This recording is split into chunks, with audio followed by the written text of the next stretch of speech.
Hello students, my self doctor Ramjidas Rathore. मैं आप सभी का मेरे यूट्यूब चैनल कॉमर्स गुरु राठौर सर पर स्वागत करता हूं। इस चैनल के माध्यम से हम कॉमर्स को जानने का प्रयास कर रहे हैं, जिसमें हम अकाउंट्स को अभी हम स्टडी कर रहे हैं और आज हम अकाउंट के चैप्टर नंबर 3 लेखांकन की अवधारणा एवं परंपराओं को प्रारंभ करेंगे। तो आप सभी वीडियो से लगातार जुड़े रहें। अकाउंटिंग कंसेप्ट एंड कन्वेंशंस के साथ वीडियो प्रारंभ हो रहा है। चलिए वीडियो को हम प्रारंभ करते हैं।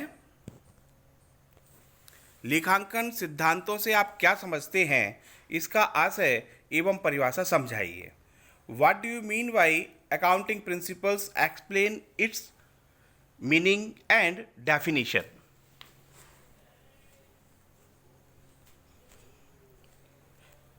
इसमें सबसे पहले हम इसके परिचय की बात करेंगे, इंट्रोडक्शन। लेखांकन एक पद्धति है जिसका विकास कई शताब्दियों में हो पाया है। इस अवधि में लेखा करने योग्य लेन देनों तथा घटनाओं को पहचानने, उनको आंकने, लेखा पुस्तकों में उनका अवलेखन करने, वित्तीय विवरण बनाने और इच्छुक पक्षों को संक्षिप्त सूचना देने हेतु प्रतिवेदन बनाने के लिए कुछ निश्चित आधारभूत संकल्पनाओं, अवधारणाओं तथा आधारभूत सिद्धांतों को बनाया गया है। लेखांकन के कार्य तथा व्यवहार में मार्गदर्शन करने वाली संकल्पनाएं और आधारभूत सिद्धांत ही लेखांकन का सैद्धांतिक आधार यानी थ्योरी बेस ऑफ अकाउंटिंग है। इन्हें लेखांकन का सर्वमान्य सिद्धांत यानी जनरली एक्सेप्टेड अकाउंटिंग प्रिंसिपल भी कहा जाता है। तो ये हमने बात की ब्रीफ इंट्रोडक्शन के बारे में। तो इसमें हम जो बात कर रहे थे, तो यहाँ जो महत्वपूर्ण बात है कि लेखांकन एक पद्धति है आपकी और इसका विकास कई शताब्दियों में हो पाया है। ये एक दिन की घटना नहीं है और इस अवधि में जो भी आपके लेन देन हैं जिनका आप लेखा करने योग्य समझते हैं यानी मॉनिटरी ट्रांजैक्शंस, उनको आंकना, उनको पुस्तकों में रिकॉर्ड करना, उनका फाइनेंशियल स्टेटमेंट बनाना और रिलेटेड पार्टियों को संक्षिप्त सूचना देने के लिए और जो प्रतिवेदन आप बनाते हैं तो कुछ निश्चित आपकी बेसिक आपकी कंसेप्ट होती हैं, संकल्पनाएं होती हैं या कुछ सिद्धांत होते हैं। और जो लेखांकन का कार्य आप कर रहे हैं या प्रैक्टिकल जो मार्गदर्शन आपको मिल रहा है वही आपका सैद्धांतिक आधार है यानी थ्योरी बेस ऑफ अकाउंटिंग है।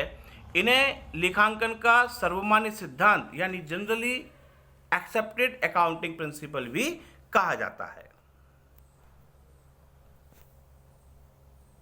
अब हम बात करते हैं लेखांकन सिद्धांत का अर्थ क्या है। Meaning of accounting principle. लेखांकन की सामान्य आधारभूत मान्यताओं यानी फंडामेंटल बिलीफ्स तथा कार्य पद्धति संबंधी नियमों यानी रूल ऑफ एक्शन और कंडक्ट को लेखांकन का सिद्धांत कहते हैं। यानी जो आपकी लेखांकन की बेसिक मान्यताएं हैं, फंडामेंटल बिलीफ्स हैं या रूल्स ऑफ एक्शन हैं या कंडक्ट हैं, उन्हीं को आप लेखांकन का सिद्धांत कहते हैं। और ये सिद्धांत जो होते हैं वो प्रकृति प्रदत्त यानी क्रिएटेड बाय नेचर या आविष्कार नहीं होता इनका, बल्कि ये क्या होते हैं, ये आपके मनुष्यकृत होते हैं, क्रिएटेड बाय मैन होते हैं। और इन सिद्धांतों का पालन करने पर, यदि आप इन सिद्धांतों का पालन करते हैं तो लेखांकन पद्धति में आपकी एक रूपता आती है यानी सिमिलरिटी आती है। और इसका रिजल्ट ये होता है कि लेखांकन की भाषा सहज यानी आसान और ग्राह्य यानी एक्सेप्टेबल हो जाती है। आप उसको आसानी से समझ सकते हैं। जैसा कि हम जानते हैं व्यवसाय की भाषा लेखांकन है। Accounting is the language of business. और लेखांकन को सहजता से समझ लेने पर यानी आप लेखांकन को बिल्कुल आसानी से समझ लेते हैं तो व्यवसाय लेखांकन की सामान्य आधारभूत मान्यताओं तथा कार्य पद्धति संबंधी विकास की गति भी आपको सरलता से समझ में आ जाती है। तो ये हमने बात की मीनिंग ऑफ अकाउंटिंग प्रिंसिपल्स के बारे में, लेखांकन सिद्धांतों का आशय क्या है। अब हम इसकी परिभाषाओं की बात करते हैं। कुछ डेफिनेशंस हैं, डेफिनेशंस ऑफ अकाउंटिंग प्रिंसिपल्स। तो लेखांकन सिद्धांत की कुछ परिभाषाएं हैं, जिसमें पहली परिभाषा जो आपकी स्क्रीन पर है तो वो है आपके अमेरिका के प्रमाणित लेखापालों की संस्था के अनुसार। तो जो लेखांकन सिद्धांत एक सामान्य नियम या कार्य के दिशा निर्देश हेतु बनाए गए या कथित नियम हैं, या तो ये पहले से ही चले आ रहे हैं अथवा इनको बनाया गया है, और ये जो आप आचरण या व्यवहार कर रहे हैं उसका आधार है। और लेखांकन सिद्धांत नियम है जो रीति रिवाज, प्रचलित तरीकों या परंपराओं पर आधारित होते हैं, और सभी लेखांकन व्यवहार, जितने भी आपके अकाउंटिंग ट्रांजैक्शंस हैं, व्यवहार हैं, वो उन सिद्धांतों पर ही आधारित होते हैं। और ये सिद्धांत अचल नहीं होते, फिक्स नहीं होते, बल्कि समय के परिवर्तन के साथ बदलते रहते हैं। यानी इसमें टाइम टू टाइम चेंजेस आपकी व्यावसायिक परिस्थितियों के अनुसार आता रहता है। तो ये थी आपकी अमेरिका के प्रमाणित लोक लेखापालों की संस्था के अनुसार परिभाषा, जिसको कि अभी हम समझ रहे थे। इसी प्रकार से एक दूसरी परिभाषा भी है Canadian institute of chartered accountants के अनुसार। लेखांकन के नियम और प्रक्रिया से जुड़े सिद्धांतों के समूह को, यानी जो आपके रूल्स हैं और जो आपकी प्रोसेस है उससे जुड़े जो सिद्धांत हैं उनका समूह, तो उनके समूह को लेखांकन का सिद्धांत कहा जाता है।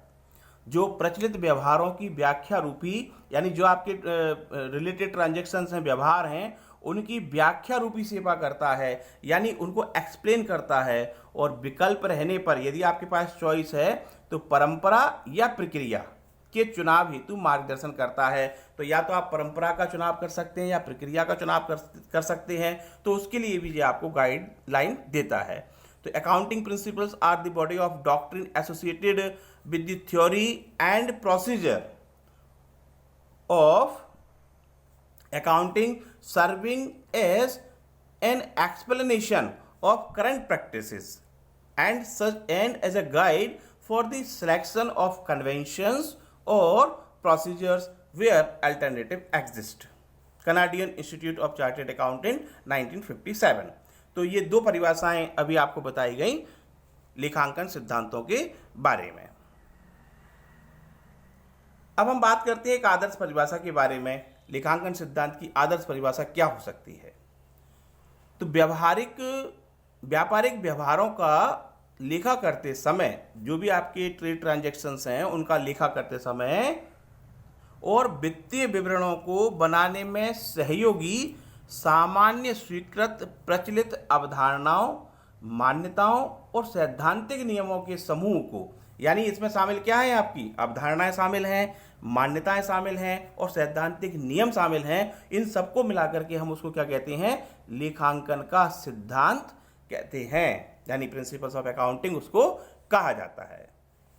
तो ये अभी हमने बात की लेखांकन सिद्धांत का क्या आशय है और उसकी परिभाषा क्या है, इसको अभी हम समझने का प्रयास कर रहे थे।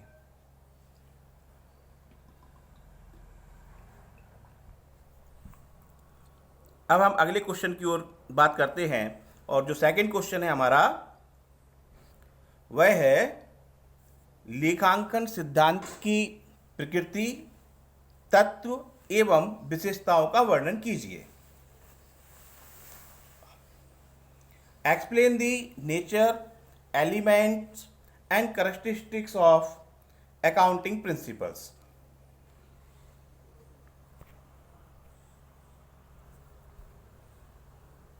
तो सबसे पहले हम बात करते हैं लेखांकन सिद्धांत की प्रकृति के बारे में, और उसी के साथ हम बात करेंगे लेखांकन के विकास के बारे में। तो पहले हम प्रकृति को समझते हैं। Nature of accounting principle. लेखांकन सिद्धांत की जो प्रकृति है वो क्या है? वो विकासशील है, यानी इसमें लगातार विकास होता रहता है, परिवर्तन होता रहता है। ये मनुष्यकृत हैं, इनका जो क्रिएशन होता है वो बाय मैन होता है, और इनका किसी भी अधिनियम में, विशेष याद रखिएगा, इनका किसी भी अधिनियम में स्पष्ट उल्लेख नहीं है, कहीं पर भी ये लिखी नहीं है किसी लॉ में। तो ये क्या है? ये व्यवहार, औचित्य, उद्देश्य, अनुभव, तर्क, प्रयोग और आवश्यकता के परिणाम हैं। दैट मीन्स कि आप जो व्यवहार कर रहे हैं, जो आपकी रियलिटी है, उद्देश्य है, ऑब्जेक्ट है, अनुभव है, आपका एक्सपीरियंस है, या लॉजिक है, या यूजेस है, या नेसेसिटी है, उन सब का ये परिणाम है। और इन सिद्धांतों की प्रकृति और विकास की आवश्यकताओं एवं समस्याओं पर इन समस्याओं के समाधान की विधियों तथा पेशेवर संस्थानों के विचारों का प्रभाव पड़ता है। यानी समस्या समाधान की विधियां क्या हैं और पेशेवर संस्थान के विचार क्या हैं, क्या वो सोचते हैं, उनका प्रभाव भी इन पर पड़ता है। तो ये बात थी आपकी लेखांकन सिद्धांत की प्रकृति के बारे में, नेचर ऑफ अकाउंटिंग प्रिंसिपल्स। तो जिसमें हमने जाना कि ये लगातार विकासशील हैं, मनुष्यकृत हैं, कहीं पर भी इनका अधिनियम में स्पष्ट उल्लेख नहीं है, और ये आपके अनुभव का रिजल्ट है एक तरह से। और इनकी सभी समस्याओं पर आपकी जो विधियां हैं और पेशेवर संस्थानों के विचार है, उसका भी प्रभाव कहीं ना कहीं देखने को हमको मिलता है। अब हम बात करते हैं इसके विकास के बारे में कि लेखांकन सिद्धांतों का विकास कैसे होता है, यानी डेवलपमेंट। लेखांकन के सिद्धांत के विकास की जो प्रवृत्ति है, ट्रेंड है, वो निरंतर चलती रहती है। यानी लेखांकन सिद्धांत आपने बनाया और वो लगातार क्रम बाई क्रम वो एक स्टेप्स के तहत बनता है और यथार्थपरक वस्तुगत शुद्धता को प्राप्त करने के लिए प्रयास करती है, और वो रियलिटी की ओर जाना चाहता है कि वास्तव में वो चीज़ है क्या। और जो लेखांकन के सिद्धांत की विकास की प्रवृत्ति में जो क्रम है, तो निम्नलिखित क्रम रहता है। क्रम क्या है और इस तरीके से विकसित होते रहते हैं। तो इसमें हम सबसे पहले जो बात करेंगे क्रम में, तो सबसे पहले क्या होती है हमारे पास, वो होती है हमारी समस्या यानी प्रॉब्लम। इसके बाद जो समस्या है उसके बारे में आप करते हैं चिंतन यानी थिंकिंग, और थिंकिंग के बाद आपके जो आइडियाज हैं वो कुछ चीज क्रिएट करते हैं, दैट्स होता है ओरिजिन। और जो ओरिजिन आपने किया है आप उसको प्रयोग करते हैं, आप देखते हैं कि वो सही है और आपकी समस्या के अनुरूप है, तो आगे जाकर के वो बन जाता है आपका सिद्धांत। तो ये है लेखांकन सिद्धांत के विकास का क्रम। इस क्रम को याद रखिएगा, ये कॉम्पिटिटिव एग्जाम्स में आपसे पूछा जा सकता है इसी क्रम में। तो उसका क्रम याद रखेंगे, पहले होती है समस्या, देन थिंकिंग चिंतन, उसके बाद उत्पत्ति, और उत्पत्ति के बाद लास्ट वन हमारा बनता है सिद्धांत। अब हम बात करते हैं लेखांकन सिद्धांत के तत्वों के बारे में, यानी एलिमेंट्स ऑफ अकाउंटिंग प्रिंसिपल्स।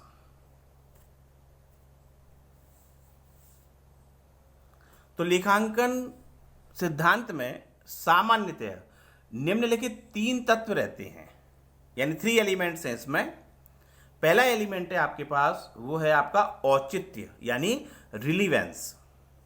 और औचित्य का जो संबंध है, मतलब आप उसको क्यों कर रहे हो, तो औचित्य का जो संबंध है वो आपकी उपयोगिता, यूटिलिटी को दर्शाता है। और लेखांकन सिद्धांत इसके जो उपयोगकर्ता हैं, यूजर्स हैं, उनके लिए क्या करता है, सहज, सरल, समझने योग्य और उपयोगी होने चाहिए।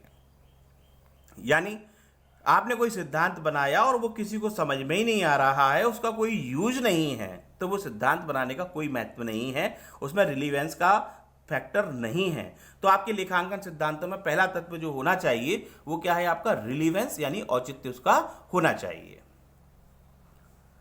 सेकंड वन उद्देश्यपूर्णता, तो जिसको हम बोलेंगे ऑब्जेक्टिविटी। तो उद्देश्यपूर्णता का संबंध शुद्धता, विश्वसनीयता, सत्यता और जांच की सुविधा से है। यानी आप जो सिद्धांत बना रहे हैं वो शुद्ध होना चाहिए, विश्वसनीय होना चाहिए, सत्य होना चाहिए। अब यदि कोई जांच करना चाहता है तो उसको आसानी से वो चेक भी कर सके, ये सुविधा उसमें होनी चाहिए। और विशेष याद रखना है कि लेखांकन सिद्धांत पर किसी व्यक्ति विशेष के विचारों का प्रभाव नहीं रहना चाहिए। यानी आप कंसेंट फ्री होकर के सिद्धांत का निर्माण करें, और ये जो सिद्धांत आप बनाएंगे वो वास्तविक होने चाहिए, तथ्यात्मक आंकड़ों पर आधारित रहने चाहिए, यानी एक्चुअलिटी से रिलेटेड हो, और उसमें फैक्ट्स आपके होना ही चाहिए। और ध्यान रखना है कि जिससे कि आंकड़ों की शुद्धता, विश्वसनीयता और सत्यता की जांच सरलता से की जा सके। तो इस तरीके से आपके लेखांकन सिद्धांत का सेकंड जो एलिमेंट है, तत्व है, वो हमारे पास क्या है, वो है हमारी उद्देश्य पूर्णता, जिसे हम बोलेंगे ऑब्जेक्टिविटी। देन थर्ड वन है हमारे पास व्यावहारिकता यानी फैसिबिलिटी। और व्यावहारिकता का संबंध क्या है? व्यावहारिकता का संबंध लाभप्रदता से है, यानी आपको क्या लाभ हुआ उससे। तो लेखांकन सिद्धांत व्यावहारिकता के धरातल पर लाभप्रद यानी बेनिफिशियरी और व्यापारिक दृष्टिकोण से व्यावहारिक होनी चाहिए। यानी आप जब सिद्धांतों का प्रयोग करें तो प्रैक्टिकली आपको उनसे लाभ मिलना चाहिए, और साथ ही साथ जब आप व्यापार कर रहे हैं तो वहां पर भी उनको आप आसानी से प्रयोग कर सके, प्रैक्टिकली उनको यूज किया जा सके, ऐसे आपके सिद्धांत होने चाहिए। तो ये सिद्धांत ध्यान रखिएगा बदलती परिस्थिति के अनुकूल रहने चाहिए, यानी अकॉर्डिंग टू सिचुएशन आप उन सिद्धांतों को मॉडरेट कर सकें, इस टाइप का भी आपका तत्व उसमें होना चाहिए। तो अभी हमने जो बात की वो हमने बात की लेखांकन सिद्धांत के तत्वों के बारे में। तो ये तत्व थे आपके 3 तत्व जो आपको बताए गए। इसके बाद हम अगले टॉपिक पर बात कर रहे हैं, और जो अगला टॉपिक है आपके लिए इसी में है लेखांकन सिद्धांत की विशेषताएं। तो लेखांकन सिद्धांत की विशेषताएं कौन कौन सी हैं? Characteristics of accounting principles. तो अभी हमने लेखांकन सिद्धांत का आशय, उसकी परिभाषा और उसके तत्वों को जाना। काफी सारे पॉइंट्स हम इसके बारे में डिस्कस कर चुके हैं, विशेषताओं से संबंधित जो रहते हैं। चलिए फिर भी हम उसको समझने का प्रयास करते हैं। तो ध्यान से देखिएगा, पहला बिंदु जो दिया गया है वो क्या है विशेषताओं का, कि लेखांकन सिद्धांत मनुष्यकृत होते हैं, यानी क्रिएटेड बाय मैन होते हैं। सेकंड वन, लेखांकन सिद्धांत में औचित्य, उद्देश्य और व्यावहारिकता का गुण रहता है। अभी हमने जो बात की लेखांकन तत्वों के बारे में, ये सेकंड इसकी विशेषता है। थर्ड वन, लेखांकन सिद्धांत का निर्माण जो होता है वो आधारभूत मान्यताओं और कार्य पद्धति संबंधी नियमों के आधार पर होता है। फोर्थ वन, ये सिद्धांत औचित्य, उद्देश्य और समस्याओं के चिंतन पर आधारित होते हैं। यानी कोई भी समस्या आ रही है, आप उसको चिंतन कर रहे हैं, आप उसका प्रयोग कर रहे हैं, देन वो सिद्धांत बन रही है, तो वो आपका एक विकास का क्रम था। और बहुत महत्वपूर्ण पॉइंट दिया हुआ है नंबर 5, जिसको आपको याद रखना है कि इनकी स्थिर सर्वमान्य सूची नहीं होती है। तो हम बात कर रहे थे ये कहीं पर अधिनियम में लिखी नहीं है। देन एक ही लेखांकन के लिए अलग अलग व्यवसायों में, यानी जो आप लेखांकन का कार्य कर रहे हैं तो अलग अलग व्यवसायों में औचित्य, उद्देश्य और व्यावहारिकता के अनुसार अलग अलग लेखांकन सिद्धांत का प्रयोग या उपयोग किया जाता है। देन सेवेंथ वन, लेखांकन सिद्धांत विकासशील परिस्थितियों के अनुसार विश्वसनीय रूप से परिवर्तित होते रहते हैं, और इन सिद्धांतों का किसी भी अधिनियम में स्पष्ट उल्लेख नहीं है और इनकी कोई स्थिर सर्वमान्य सूची भी नहीं है। ये दोनों बातें आपको याद रखना है, ये आपके कॉम्पिटिटिव एग्जाम में पूछा जा सकता है। एंड लास्ट वन, वस्तुतः लेखांकन सिद्धांत आधारभूत मान्यताओं और कार्य पद्धति संबंधी नियमों का समूह होता है। तो ये थी आपकी लेखांकन सिद्धांतों की विशेषताएं, जिनको कि अभी हमने जाना। तो आज के वीडियो में हम यहीं क्लास को विराम करेंगे। आप सभी ने सादर वीडियो को ध्यान से सुना समझा, उसके लिए मैं आप सभी का बहुत बहुत आभारी हूं। इन वीडियो को आप अपने साथी दोस्तों को निश्चित तौर पर शेयर करें, और कॉमर्स का कोई भी स्टूडेंट है आप उसको कहिए कि इस चैनल पर जुड़े, और यहाँ पर हम कॉमर्स के बारे में बिल्कुल आसान शब्दों में छोटे छोटे प्रश्नों के माध्यम से आसानी से समझने का प्रयास करेंगे। और ये वीडियो ना केवल आपको क्लासेस के समय पर काम आने वाले हैं, बल्कि फ्यूचर में यदि आप कोई कॉम्पिटिटिव एग्जाम की तैयारी भी कर रहे हैं तो वहाँ पर भी आपको सपोर्ट करेंगे। चलिए, आपने वीडियो को देखा सुना, उसके लिए आप सभी का बहुत बहुत धन्यवाद। Thank you and have a nice day.